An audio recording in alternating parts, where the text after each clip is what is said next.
নমস্কার, আপনারা নিশ্চয় সুস্থ আছেন, ভালো আছেন। বিএলওদের মামলায় নির্বাচন কমিশনের নির্দেশে হস্তক্ষেপ নয়, এমনটাই জানিয়ে দিল high court.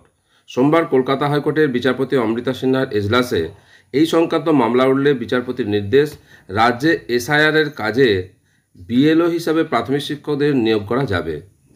Kolkata high court judgement on BLO duty, এই জাজমেন্ট নিয়ে প্রচুর চর্চা হয়েছে।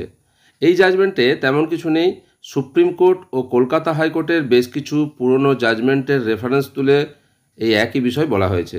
সুপ্রিম কোর্টের 2008-এর election commission of India versus saint Mary's school এবং 28 সেপ্টেম্বর 2018-র কলকাতা হাইকোর্টের judgement WPA 18225W of 2018 Sutantra Haldar versus the state of West Bengal and others, এই অনুযায়ী বিএলওদের কাজ করলে নিজ নিজ কর্মক্ষেত্রে কাজের ব্যাঘাত না ঘটিয়ে holiday, non teaching hours and non teaching days এই দিনগুলিতে ডিউটি করানো যেতে পারে।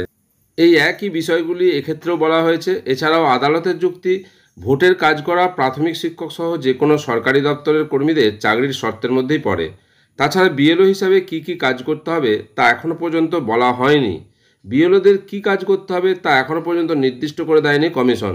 কতক্ষণ কাজ করতে হবে সে বিষয়েও কিছু বলা হয়নি। তাহলে মামলাকারী প্রাথমিক শিক্ষকরা কেন ধরে নিচ্ছেন তাদের পূর্ণ সময়ের কাজ গণনা হবে? তাছাড়া মামলাকারী শিক্ষক যিনি মামলা করেছেন ওনাকে তো এখনও কোনো ডিউটি অ্যাসাইন করা হয়নি। মামলাকারীর আইনজীবী আদালতে প্রশ্ন তোলেন, ক্ষমতা আছে বলেই কি কমিশন সব চাপিয়ে দিতে পারে? এদিকে পাল্টা কমিশনের আইনজীবী বলেন, বুথ লেভেল অফিসার বা বিএলও বাড়িতে গিয়ে তথ্য নিয়ে আসেন।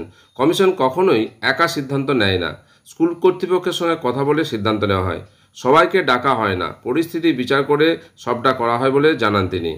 সব শুনে বিচারপতি অমৃতা সিনহা বলেন, গোটা জাতি আপনাদের কাজের দিকে তাকিয়ে আছে। রবিবার কাজ করা কেন সম্ভব নয়?